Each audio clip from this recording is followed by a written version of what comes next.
नमस्कार, मैं बालकृष्ण मुले और आप देखना शुरू कर चुके हैं द प्राइम टॉक का स्पेशल सेगमेंट महारथी। महारथी के हमारे मेहमान हैं सम्मानित श्री शेखर जी गिरी। शेखर जी, आपका स्वागत है, आत्मीय अभिनंदन है द प्राइम टॉक के स्पेशल सेगमेंट महारथी के भीतर।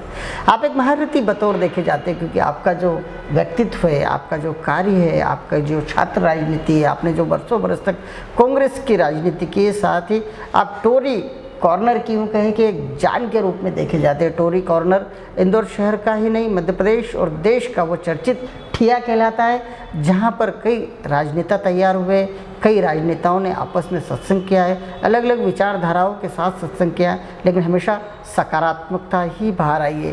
पहली प्रतिक्रिया के रूप में क्या कहना चाहेंगे?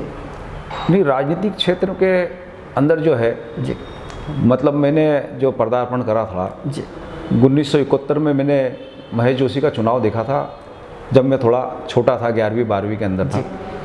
और फिर इमरजेंसी का दौर लग गया। बिल्कुल। उसके बाद जो है ओम प्रकाश जी रावल और स्वर्गीय श्री ओम प्रकाश जी रावल जी और महेश भाई का चुनाव था जी, और लोगों ने उसे बड़ा हाथों हाथ लिया और स्वर्गीय श्री ओम प्रकाश जी रावल जीते थे उस टाइम पे।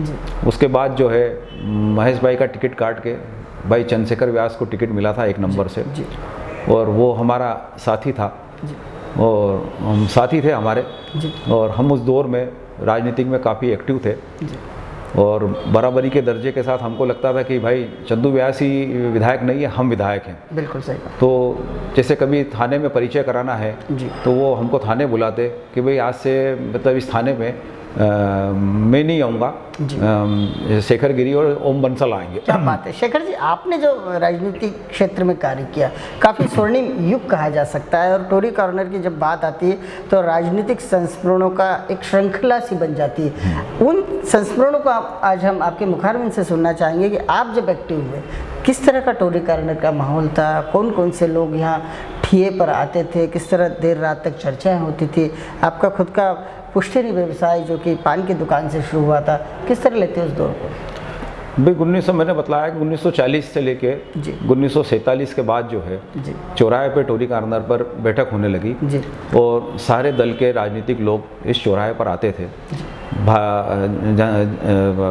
जनसंघ के लोग, उस जमाने में दीपक था, जनसंघ के लोग, समाजवादी पार्टी के लोग, कांग्रेस के लोग, कम्युनिस्ट पार्टी के लोग, ये सब लोग चौराहे पर आके बैठते थे। वाद विवाद होता था, संवाद होता था, बहस होती थी।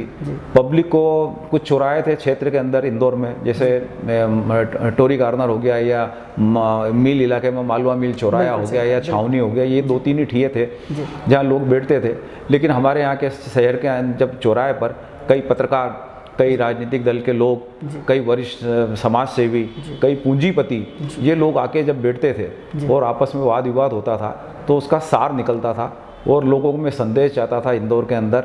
मतलब ये इस प्रकार की स्थिति बन जाती थी कि लोग 50-50, 100 जने वहाँ खड़े हो जाते थे। कौन कौन वो लोग हुआ करते थे जो टोरी कॉर्नर पर डिस्कशन में हिस्सा लेते थे? यूँ कहे कि लगातार जिस तरह का एक इंदौर का माहौल होता था, पटियों का माहौल, पटियों पे बैठकर राजनीतिक सामाजिक चिंतन करना। टोरी कॉर्नर पर सबसे, जब उस जमाने में नई दुनिया का बड़ा वरदहस्त था, बिल्कुल, तो नई दुनिया की तरफ से हमारे यहाँ सबसे पहले रामचंद्र जी नीमा, स्वर्गीय श्री रामचंद्र जी नीमा जी, ये, और अपने स्वर्गीय श्री राहुल जी बारपुते और स्वर्गीय श्री नरेंद्र तिवारी जी और स्वर्गीय श्री गोपी कृष्ण गुप्ता जी, ये लोग उस टाइम पे आके बैठते थे। और जब भास्कर तो बाद में चालू हुआ, बिल्कुल सही, तो ये लोग आके बैठते थे तो लोगों में इनको भी न्यूज़ लेना रहती थी कि शहर में क्या न्यूज़ है, चल रहा, फीडबैक तो उस वक्त लोग कहीं भी कोई वारदात होती थी या कोई घटना होती थी, वो चौराहे पे जानकारी मिल जाती थी। मेरे को याद है कि मेरे यहाँ उस जमाने में टेलीफोन था 6775 नंबर, तो कहीं भी कोई मैसेज होता था तो वो मैसेज लोग हमारे यहाँ का पीपी नंबर देते थे उस जमाने में कि भाई वहाँ से आप मैसेज कन्वे कर देना। तो जब उस चौराहे पे आके, जैसे स्वर्गीय श्री माणक चंद जी वाजपेयी स्वदेश के पत्रकार थे और जय सिंह गोड़ जो वो थे, गौड़ साहब थे, तो ये लोग जो आके बैठते और स्वर्गीय श्री प्रभाष जी जोशी जी ये बैठते, तो मतलब बड़ा अच्छा लगता था और शहर में इनको सम्मान दिया जाता था। बिल्कुल, और राष्ट्रीय चिंतन इनके भीतर कहीं ना कहीं कूट कूट के भरा हुआ देखा जाता था। उनके कहे दो शब्दों को सुनने के लिए कहीं ना कहीं लोगों की भीड़, लोगों का हुजूम सा उनके इर्द गिर्द देखा लोग जाता आतुर है। आतुर रहते थे। बिल्कुल सही कहा। राजनेताओं की बात की जाए तो उस दौर के राजनेता वो कौन कौन से राजनेता कहेंगे, उनके नाम हमसे सुनना चाहेंगे कि टोरी कार्नर पे आके सत्संग क्या करते थे राजनीति? भाई लालजी प्रसाद जी निगम जी जो राज्यसभा के मेंबर है, समाजवादी रहे, और उसके बाद जो है लालजी प्रसाद जी राम मनोहर लोहिया जी को लेके आए चौराहे पर। ये बड़ा मतलब बड़ी बात है। बिल्कुल सही। और एक बार सत्तन जी जो हैं अटल बिहारी जी को लेके आए, क्या बात। ये भी बड़ी उपलब्धि है उस चौराहे पे। इस चौराहे की। तो ये राजनीतिक लोगों में जो भी प्रकाश चंद्र जी सेठी का चुनाव जो था वो यहीं से प्रारंभ होता था। बिल्कुल। सेठी जी का इनॉग्रेशन होता था तो वो चुनाव का प्रारंभ जो है, जो आगाज होता था वो यहीं से करते थे। तो ये लोगों के साथ जो भी टीम आती थी, मैंने मतलब वो दौर देखा है कि जब राजीव गांधी जी पायलट थे जी, तो मिस्टर गुरनानी करके थे, गुरनानी हमारी पान की दुकान पे उनको लेकर आए, वो पायलट की ड्रेस में हमारी पान की दुकान पर खड़े रहे। ये हमारे लिए मतलब बहुत बड़ा बड़प्पन का विषय है, गौरवान्वित करने वाली। हाँ, और वो दही और जलेबी खाते थे। तो उन्होंने पिताजी को, मतलब गुरनानी जो पिताजी का मित्र था, जिसकी महेश जोशी गैस एजेंसी थी, बाद में कभी आपके नॉलेज में हो तो वो हमने उनको दूध जलेबी खिलाई। लेकिन थोड़ा सा मैं उम्र में छोटा था तो मैं उस चीज़ को समझ नहीं पाया कि मैं मतलब मेरा पॉलिटिक्स इतनी बड़ी शख्सियत का, पर वो प्रभावित इसलिए हुए कि जब वो मेरी पान की दुकान पे, हमारी पान की दुकान पे आए तो हमारे यहाँ इंदिरा गांधी जी की फ़ोटो लगी हुई थी। क्या बात है। जब वो फ़ोटो देख के वो बहुत विचलित हो गए कि यार मेरी मदर की फ़ोटो यहाँ लगी हुई है, तो उनको बड़ा आश्चर्य हुआ। हाँ। तो वो बड़े प्रभावित हुए, तो उन्होंने बहुत अच्छा, मतलब बिल्कुल पान की दुकान पे साधारण आदमी की तरह वो वहाँ खड़े रहे। तो ये जब लोग इंदौर में आते हैं तो बड़ी याददाश्त रहती है कि यार भाई चलो, मतलब इसके पहले भी जब जवाहरलाल नेहरू जी की एक बार यात्रा निकली थी आपको एरोड्रम से, उस वक्त मेरे ताज श्री बाबूलाल जी गिरी थे, तो उन्होंने जवाहरलाल नेहरू जी का स्वागत करा। तो बड़े मेरे अंदाज से उस वक्त नई दुनिया में बड़े बड़े अक्षरों में छपा था कि भाई टोरी कार्नर पर उनका नेहरू जी का स्वागत किया गया। नई दुनिया में नाम छपना मतलब उस वक्त बहुत बड़ी बात होती थी। कहीं ना कहीं रूटीन की खबरें तो छपती थी, लेकिन इतना बैलेंस के साथ किसका नाम छपे ना छपे, सारे गुण दोष देखने के बाद नई दुनिया बाबूलाल जी पाटोदी चुनाव लड़े यहाँ से, आरिफ बेग से चुनाव हार गए। यहाँ का चुनाव 1971 के 65 का चुनाव जो लड़े थे वो, तो जब वो चुनाव लड़े और आरिफ बेग से बाद में चुनाव हार गए दूसरा वाला, 65 में वो मेरे अंदाज से विधायक बन चुके थे, और यहाँ के लोगों ने, बनिया महाजनों ने नहीं उनको हरा दिया, और आरिफ बेग वापिस इस क्षेत्र से आरिफ बेग चुनाव विधायक बन के गया था, तो वो विधायक बन के गए। और उसके बाद महेश भाई यहाँ से विधायक बन के गए, उसके बाद ओम प्रकाश जी रावल यहाँ से विधायक बन के गए, उसके बाद भाई चंद्रशेखर व्यास यहाँ से बने, बाई इलेक्शन में सत्तन जी बने। तो ये एक दौर जब चंदू व्यास का चला तो एक बड़ा अच्छा दौर था, राजनीतिक में अच्छी सूझबूझ थी। जब उस दौर में अंदर कमलनाथ जी का इस क्षेत्र के अंदर इतना भयंकर स्वागत चंदू व्यास ने कराया जिसकी अपन कल्पना नहीं कर सकते, लेकिन उसके पहले भी एक अंबिका सोनी का स्वागत कराया था महेश भाई ने, और वो भी बड़ा दौर था, मतलब शहर ऐसा रंग बिरंगा था कि जिसकी अपन कल्पना नहीं कर सकते थे, वो महेश जोशी जी ने कराया था। बिल्कुल सही। राजनीतिक संस्मरण कहीं ना कहीं आपके दिलो दिमाग पे आज भी छाए हुए, और जब आप बताते हैं तो मुझ जैसे कम उम्र के पत्रकार को ऐसा लगता है कि वाकई कितना रोमांचित करने वाला समय होगा जब राजीव जी आपकी पान की दुकान पर आके पान खा रहे हैं, एक सामान्य व्यक्ति की तरह पान खा रहे हैं, और हम तो सुनकर ही कहीं ना कहीं अभिभूत है कि हम शेखर जी का इंटरव्यू कर रहे हैं, जिनके पास इतनी ऐतिहासिक संस्मरण उन्होंने अभी तक दिमाग में, अपने दिलो दिमाग में, मस्तिष्क में संजो के रखे हुए। आपके व्यक्तिगत बात करना चाहेंगे, आपके परिवार के बारे में बात करना चाहेंगे कि पिता की तरफ से, आपके ताजश्री की तरफ से किस तरह के संस्कार और आपको सीख मिली, आपके जो दादाजी दादी जी उनके तरफ से आपको किस तरह का मूल मंत्र दिया गया है कि इतना वैभव, इतना नाम, इतना अच्छा राजनीतिक आपने जीवन जिया है, बावजूद इसके अहंकार से दूर है आप?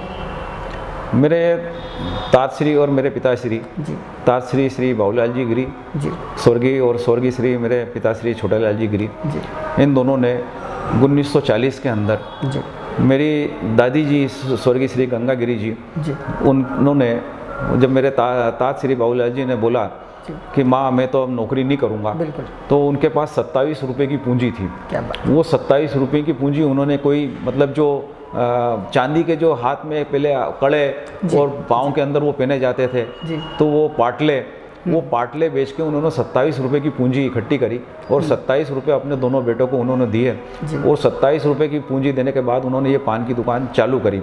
तो वो उस पान की दुकान को चालू करने में उस परमात्मा की बड़ी कृपा रही कि उन दोनों भाइयों ने उस पान की दुकान पे मेहनत करी और मेहनत करके वो पान की दुकान चलती थी। जब पान की दुकान पे 1 पैसे के 4 पान मिला करते थे, एक टोकनी के अंदर 2500 पान आते थे।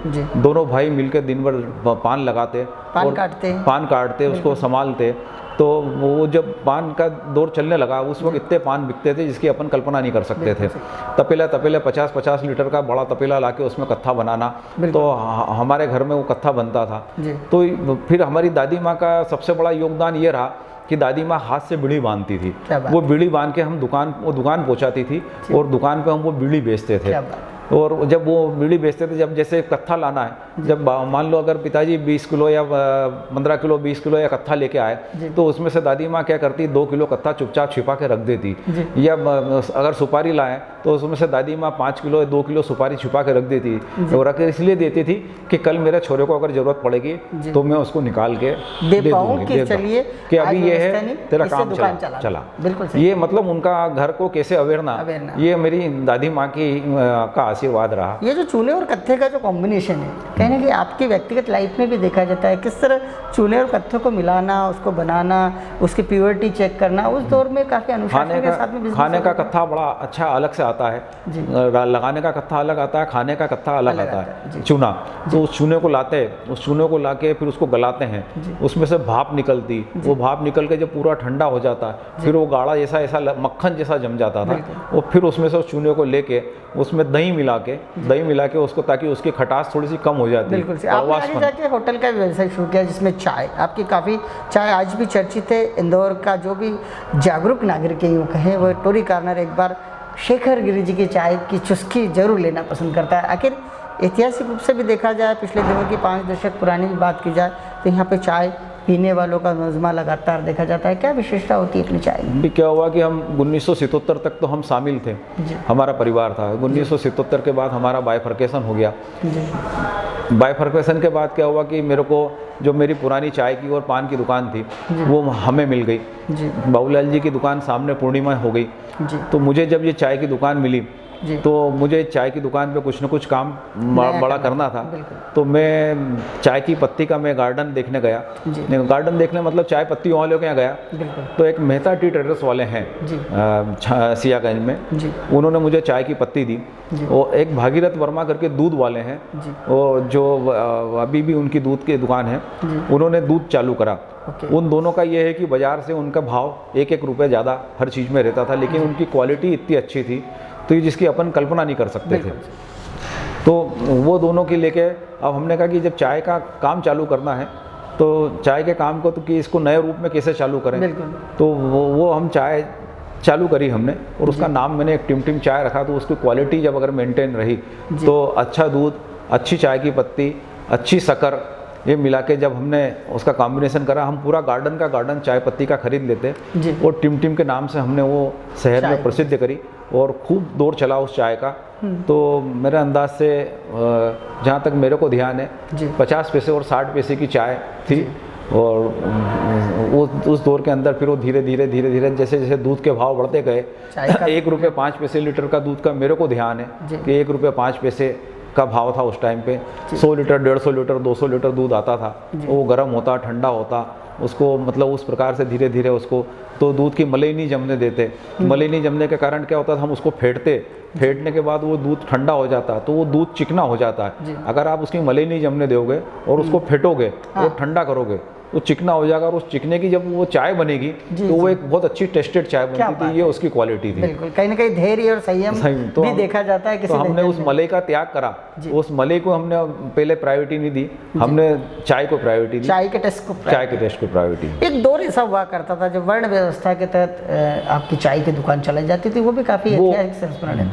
वो 1940 से 47 के बीच में जब था, पहले आपने देखा होगा कि इंदौर में बोर्ड लगे रहते थे दुकानों पे, ओमकार विजय हिंदू होटल, लक्ष्मी विजय हिंदू होटल। तो उस 40 से 47 के बीच में बाहर एक टेबल लगी रहती, कुर्सी लगी रहती थी जिसपे मुस्लिम लोग ही बैठते थे। तो हमारे आसपास में मुस्लिम बस्तियां थी, वो लोग वहाँ आके बैठते थे, सामान्य लोग अंदर आके बैठते थे, और हरिजन चाय बाहर पीता था। तो वो हरिजन को जब चाय देते थे तो वो उसके कब्बसी धो के बाहर रख जाता था, और मुस्लिम के कब्बसी वहाँ पड़े रहते थे, वो तो सामान्य लोग ही धो लेते, वो कर्मचारी धोते थे। लेकिन धीरे धीरे वो वर्ण व्यवस्था जैसे जैसे देश में खत्म हुई वैसे वो सुधार खत्म होता चले गया। आपके छात्र जीवन की बात करना चाहेंगे, आपके स्कूल के जीवन की बात करना चाहेंगे, आपका कहाँ एजुकेशन हुआ, कौन कौन से वो मित्र हुआ करते थे और आज किस दौर में है वो मित्र वाकई? क्योंकि आप जब एक्टिव हुए, आप जब बड़े होते चले गए, जब आपने स्कूलिंग किया, मुझे ऐसा लगता है कि कहीं ना कहीं आप जैसा नाम वो लोग भी कमा चुके हैं। कौन कौन आपके मित्र हैं स्कूलिंग की बात करें? मैंने क्या हुआ कि मेरे को जहाँ तक याद है कि मेरे को 1958 में मैंने यहाँ पे 9 नंबर स्कूल में मेरे पिताश्री ने मेरा का एडमिशन कराया जी जी, और यहाँ मैं पढ़ता था जी, और 5वीं क्लास तक मैं यहाँ पढ़ा जी। और 5वीं क्लास के बाद मेरे को, जब मैं तीसरी क्लास में था तो यहाँ दीक्षित मार साहब थे जी, और एक नौलखा सर थे जो बहुत मारते थे उस जमाने में। पहले मतलब मारना मतलब बहुत कंपलसरी चीज़ थी, अनुशासन में रहना है तो मजबूत लोगों को मारना जरूरी होता और वही टाट पट्टी का स्कूल आज जब भी उसकी याद आती है तो बड़ा अच्छा लगता है। और मैं जब तीसरी क्लास में था तो मेरे को 5वीं क्लास के अंदर दीक्षित मार साहब बुला के सवाल करवाते थे टेबल पे, और 5वीं क्लास के बच्चों को बोलते थे कि देखो ये लड़का तीसरी क्लास का बच्चा है, सवाल कर रहा है। तो वो बोर्ड पे लिखते और मैं उस बात को सवाल करता था। और वो 5वीं तक जब मैं यहाँ पढ़ा, 5वीं के बाद मैं चौथी क्लास के अंदर मेरे को क्या हुआ कि एक मेरा जुगल किशोर करके मेरा दोस्त था क्लास मार्केट के अंदर, उसने मुझसे बोल दिया कि आप जो है सिर पे 108 बार घिसोगे तो आपको भगवान दिखेंगे। बिल्कुल सही कहा। तो मैं घर आया और मैंने कपड़े से लेके इसको एक बार 108 बार घीस लिया, वो मेरे यहाँ चमड़ी जम गई और मैं बहुत दिन तक बाल इस प्रकार के उठता रहा और मेरे पिताजी ने मेरे को बहुत पीटा भी। क्या बात है, आज आप 70 साल के होने वाले और आपको संस्मरण काफ़ी आपने सहज के रखे दिमाग में। बहुत सारे लोग बहुत सारे अच्छे और बुरे संस्मरणों को भुला देते हैं, लेकिन आप एक ऐसे व्यक्तित्व हैं जिन्होंने हर बात को सहेज के रखा हुआ है। कॉलेज लाइफ की बात करना चाहेंगे, किस कॉलेज में आप पढ़े? मैं गुजराती कॉलेज में, मैं होलकर कॉलेज में मैंने 70 में एडमिशन लिया फर्स्ट ईयर में। और फर्स्ट ईयर में एडमिशन लेके मैं सीआर बना। जब उस वक्त यूनिवर्सिटी के चुनाव होते थे तो केवल सोनी मतलब सारे सीआर जो है मिलके एक यूआर कॉलेज में चुनते थे वो सब मिलके, और वो यूआर फिर उसको चुनते थे यूनिवर्सिटी प्रेसिडेंट को। तो केवल सोनी एक थे, वो उस वक्त के यूनिवर्सिटी प्रेसिडेंट बने। आज भी मिलते हैं तो बड़ा अदब से और बात याद आती है, उस वक्त का दौर था ये। तो 73 के बाद में जो है मैंने बीएससी करने के बाद मैंने फिर दुकान की मेरे को जवाबदारी आ गई, तो मैंने 2 बार मैंने पीएमटी भी दी। मैं दोनों बार पीएमटी में प्लग रह गया कुछ नंबरों से, तो मेरा मेडिकल में एडमिशन नहीं हो पाया। मैं उसी उद्देश्य में था और मैं तो उस वक्त टाइम नहीं था। तो मैं 73 के बाद फिर मैंने 74 में गुजराती कॉलेज में एडमिशन लिया। तो उस एडमिशन के दौर में मैंने बतलाया कि मैं 74 में आके मैंने चुनाव लड़ा सीआर का, और मेरे जो साथी लोग थे सुरेश मुंडा जी, ये मेरी क्लास में थे, सुरेश शर्मा, और एक विजय मिर्ची वाला भी उस वक्त वहाँ गुजराती कॉलेज में था। और तो ये लोग थे। तो मुझे इन्होंने बोला कि आप चुनाव लड़ो, हम आपको सीआर आप लड़ोगे तो हम आपको बाद में, पहले इनडायरेक्ट चुनाव होते थे तो क्या हम आपको जीएस बनाएंगे। तो मैं उस वक्त इनके कहने में आ गया और मेरा फर्स्ट ईयर था और मैं फर्स्ट ईयर में चुनाव लड़ा। डॉक्टर बीडी नागर वहाँ थे और उन्होंने मुझसे बोला कि भाई आप दोनों जो कैंडिडेट हैं वो खड़े होकर अपना भाषण दें। और मेरा तो एक तरह से फर्स्ट ईयर था, तो मैंने भाषण में इस राजनीतिक क्षेत्र में थोड़ा बहुत रहा, विरासत है, तो मैंने बोल के भाषण दिया तो बड़े प्रभावित भी हुए। लेकिन मेरा जो प्रतिद्वंदी था नितिन साहब, वो चुनाव में लड़े और लड़ने के बाद वो जीत गए। तो उसके बाद मैं 74-75 में मैंने वापस एमए इकोनॉमिक्स में एडमिशन लिया। इकोनॉमिक्स में एडमिशन करने के बाद मैंने एमए सोशियोलॉजी में एडमिशन लिया और उसमें मैं वापस सीआर का चुनाव लड़ा और मैंने जनरल सेक्रेटरी का चुनाव मैंने वहाँ से गुजराती कॉलेज से जीता। आप काफ़ी कांग्रेस की एक्टिव राजनीति भी करते रहे कॉलेज लाइफ के बाद में, जिस तरह से आपको एक माहौल मिला, कौन कौन मित्र थे कॉलेज में, उनके नाम सुनना चाहेंगे, और व्यास जी के साथ जितना आपने काम किया उस दौर को भी सुनना चाहेंगे जब कमलनाथ जी के काफ़ी करीब हुआ करते थे व्यास जी, चंद्रशेखर व्यास जी, और वो लगातार कमलनाथ जी के लिए खूब छिंदवाड़ा में भी काम किया करते थे। हमने 74-75 में जब मैं जीएस बना जी, और उस वक्त छात्र नेताओं की गिरफ्तारियाँ हो रही थी पूरे देश प्रदेश में जी, और मेरे डॉक्टर अंकल भी एक मेडिकल से प्रेसिडेंट थे और मैं भी गुजराती कॉलेज से जीएस था जी। हम दोनों भी इमरजेंसी के दौर में फरार रहे जी। और हमारे सारे साथी जो थे वो सेंट्रल जेल में बंद थे जी, आपातकाल में। और जैसे सुभाष खंडेलवाल है, मोहन डकोनिया है, छोटू शुक्ला है जी, और सुरेश मिंडा है जी, तो ये लोग अंदर जेल में एक रोटी का टुकड़ा तोड़ के अलग रख देते कि अब ये आएगा, ओके, अब ये मित्र आएगा, अब ये मित्र आएगा, ऐसा दौर चलता रहता था। चलता है तो रात में जैसे एक किस्सा था एक रात में कि मेरे पास मलुक सिंह और राजेश जायसवाल ऐसा ही थे यहाँ पे, मलुक सिंह टीआई थे।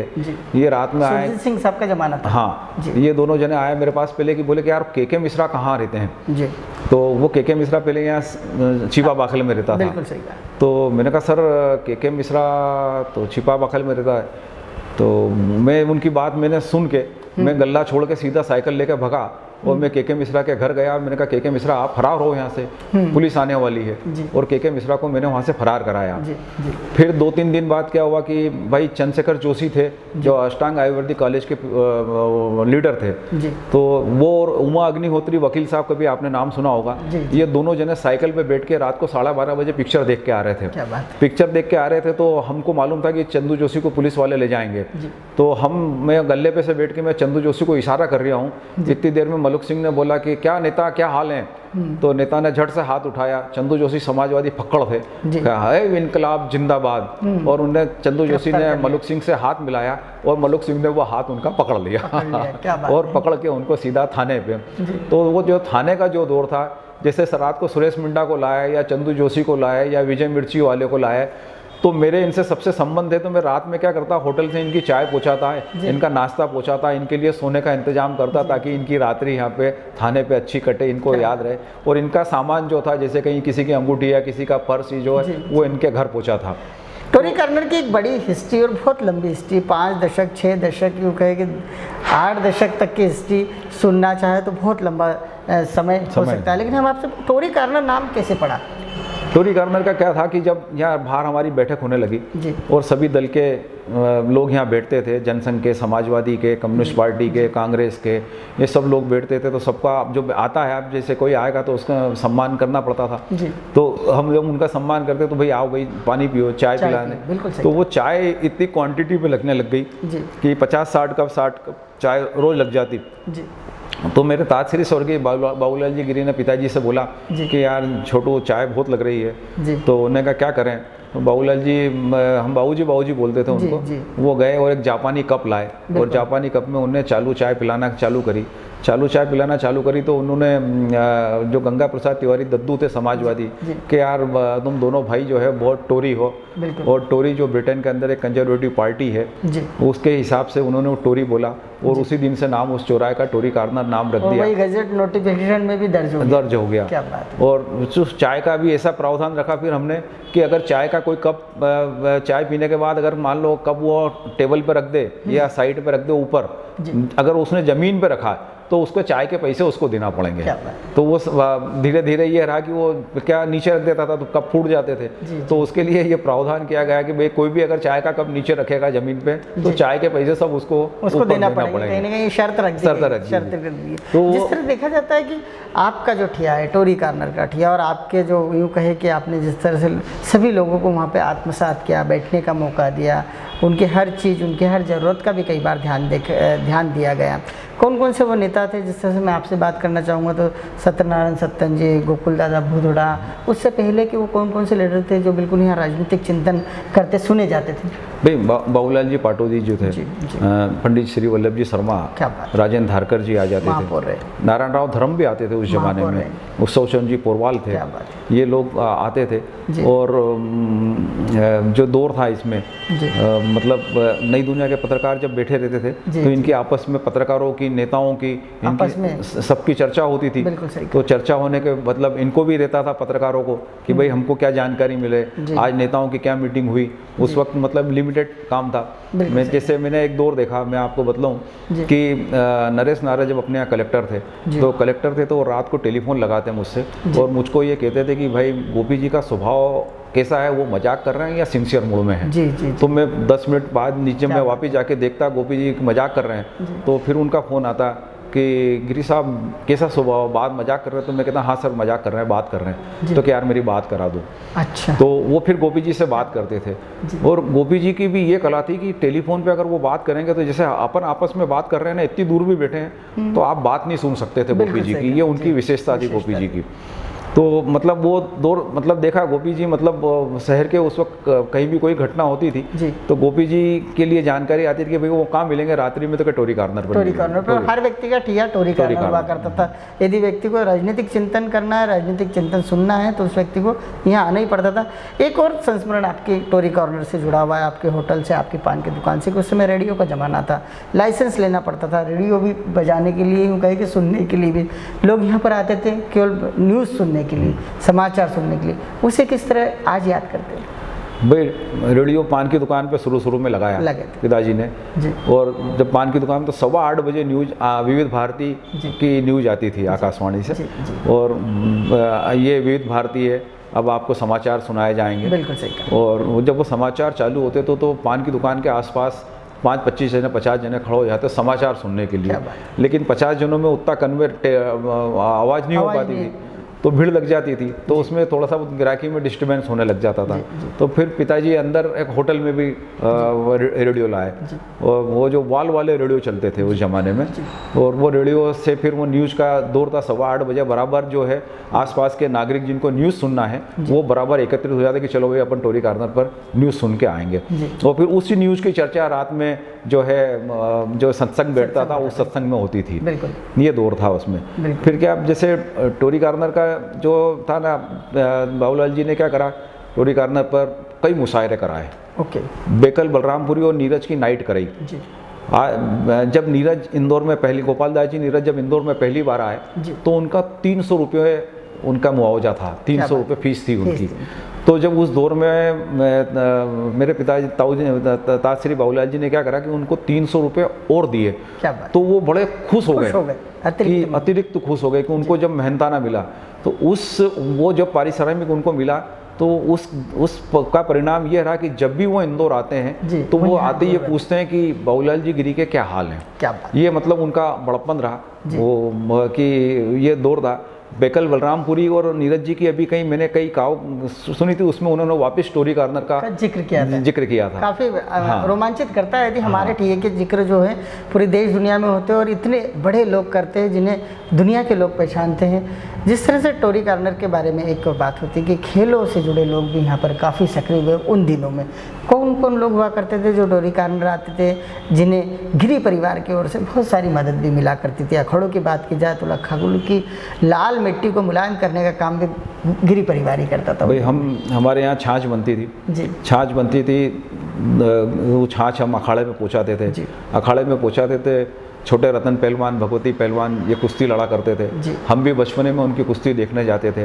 हमने छोटे रतन पहलवान की वो कुश्ती देखी कि दो पहलवान जब उनसे जोर करते थे तो उनको खसका नहीं पाते थे। क्या बात, ऐसी ताकत थी उनमें।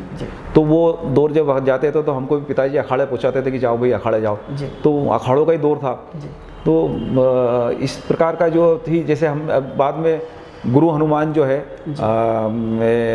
गुरु हनुमान उनको एक तो करतार सिंह को और एक सतपाल पहलवान को, जब दोनों चैंपियन बने हैं हिंदुस्तान, उन दोनों को लेके गुरु हनुमान यहाँ लेके आए और हमने उन दोनों का, गुरु हनुमान का और उनका तीनों का स्वागत करा। जब गुरु हनुमान के बारे में ये कहा जाता कि वो 27 रोटी खाते थे। उसके पहले चंगीराम और मेहरदीन का जो दंगा हुआ था, तो चंगीराम का जब जुलूस निकला तो हमने उस चंगीराम के जुलूस का हमारे पिताश्री ने और ताजश्री ने उनका स्वागत करा, उनको रोक के उतारा। और उसमें मतलब ये बात थोड़ी सी उसमें है कि जब वो दंगे की जांच बैठी तो दंगे की जांच में बाबूलाल जी के बयान थे उसमें, मेरे ताजश्री के।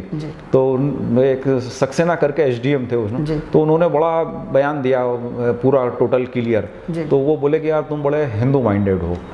तो हमारा मतलब क्या था कि 75 में जो थोड़ा सा दंगा टाइप हो गया था, तो उसके बाद जो 84 में मेरे ताजश्री पार्षद का चुनाव लड़े, जैसे मोतीलाल जी वोरा आए, मोतीलाल जी वोरा ने मेरे को आरटीओ कुरैशी के साथ पहुंचाया कि जाओ भाई आप हैदर पहलवान के यहाँ जाओ और ये उनका व्यू मान लेके आएंगे। तो हैदर पहलवान मेरे को शकल से नहीं जानते थे जी। तो मैं जब कुरैशी साहब के RTO कुरैशी को मेरे साथ पूछाया गया तो उन्होंने बोला कि भाई हम कैसे बात कर रहे हो, हम इनको वोट नहीं दे सकते, हमारी कौम जो हमारी हमको उस वक्त मतलब टोटल हिंदूवादी माना जाता था और उस वक्त भाजपा बहुत कोशिश कर रही थी कि बाबूलाल जी गिरी भाजपा में आ जाए। ये भी एक दौर था। बिल्कुल सही कहा। राजनीतिक रूप से भी काफ़ी समझ और सोच के साथ, विचार के साथ आगे बढ़ते दिखे गए। कवि सम्मेलनों का काफ़ी दौर रहा है। टोरी कॉर्नर की बात की जाए तो रंग पंचमी पर निकलने वाली जो गेर है उसका भी एक इतिहास है, किस तरह शुरुआत हुई? गेर की भी शुरुआत 47-48 के दशक में बाबूलाल जी गिरी ने और स्वर्गीय छोटेलाल जी गिरी ने दोनों ने यहाँ मिलकर करी। उस गेर में चलने के लिए सबसे पहले हमारे स्वर्गीय श्री बसंत पंड्या जी, स्वर्गीय गिरधर गोपाल जी राठी जी, स्वर्गीय श्री रामचंद्र जी भिंडी पहलवान, सत्यनारायण जी सत्तन, श्री शिवाजी सत्तन जी के बड़े भाई शिवाजी शर्मा और गोकुलदास जी भूतड़ा, विमल चंद जी गंगवाल और मनोहर लाल जी काला, स्वर्गीय श्री मनोहर लाल जी काला, स्वर्गीय श्री बाबूलाल जी पाटोदी, ये सब लोग बनिए महाजन होने के बाद भी हमारी उस घेर में चलते थे और व्यवस्था संभालते थे। क्या कल्याण जैन साहब की बात की जाए या उम्मीद जी की बात की जाए, राम सिंह भाई की बात की जाए, उन्होंने भी कभी टोरी कॉर्नर पे आके कल्याण जैन तो जब चुनाव लड़े, कल्याण जैन जब चुनाव जीते सांसद का तो वो चौराहे पे कई मीटिंग लेते और हमारे यहाँ के बैठते, कांग्रेस के खिलाफ बोलते और हमारे यहाँ के आके चौराहे पे बैठते थे। कल्याण जैन बैठे थे, राम सिंह भाई वर्मा बैठे थे, कन्हैयालाल जी खादीवाला जी बैठे थे, ये सब लोग उस दौर के चुनाव में आके बैठते थे और बड़ा मंथन था। कल्याण जैन जब चुनाव लड़े तो मतलब वो उतर के, जब उनका जुलूस निकला विजय जुलूस, तो वो उतर के बाबूल जी के पास आए कि भाई आप, तो बाबूलाल जी ने उनका हार पहनाया, स्वागत करा और के यार मैं अभी रात को आता हूँ फिर चाय पियेंगे। तो वो एक दौर ऐसा चलता रहा। काफ़ी स्वर्णिम दौर देखा है आपने और हम तो सुनकर ही आश्चर्यचकित है कि आज यह दौर है कि एक नेता दूसरे नेता को देख के, एक जनप्रतिनिधि दूसरे जनप्रतिनिधि देखकर कई बार आँख मुंह सब कुछ सिकुड़ सा लेता है। और वह एक दौर था जो कि आत्मचिंतन होता था, वाद विवाद एक दूसरे के साथ डिबेट करके विषयों पर विचार व्यक्त किए जाते थे। यूँ कहे कि ओरिजिनल लोकतंत्र प्रजातंत्र का माहौल आपने देखा हुआ है काफ़ी करीब से। आपने अपने आप को किस तरह से टिट फिट रखा हुआ है? परिवार में कौन कौन है? किस तरह इसी परंपराओं को, लोगों को जोड़ने की परंपराओं को सीख देते हैं अपने परिवार के अन्य सदस्यों को? हाँ, मैं जैसे हम 5 भाई हैं जी और पांचों भाई हम जॉइंट रहते हैं एक तरह से। मेरे एक भाई की अभी थोड़ा जवाबदारियां बढ़ गई है जी। तो इस प्रकार हम पांचों भाई, एक भाई की मेरी साड़ी की दुकान है, एक भाई का मेरा स्कूल है, एक भाई का मेरा पान मसाले का काम है, एक भाई का मेरा जो मेरी पुरानी होटल है अभी वो चला रहा है। तो ऐसे हम पाँचों भाई एक ही जगह पर ही निवास करते हैं और हमारा काम चलता है। चलिए शेखर गिरी जी, आपने हमको बहुत सारी बातें बताई, वो सारी बात बताई जो आपने कहीं कि अपने जीवन के 60 साल में अपने तक पाई है। उसे केवल कुछ ही समय में आपने सब कुछ बता दिया, वृत्तांत कहीं ना कहीं जीवंत कर दिया।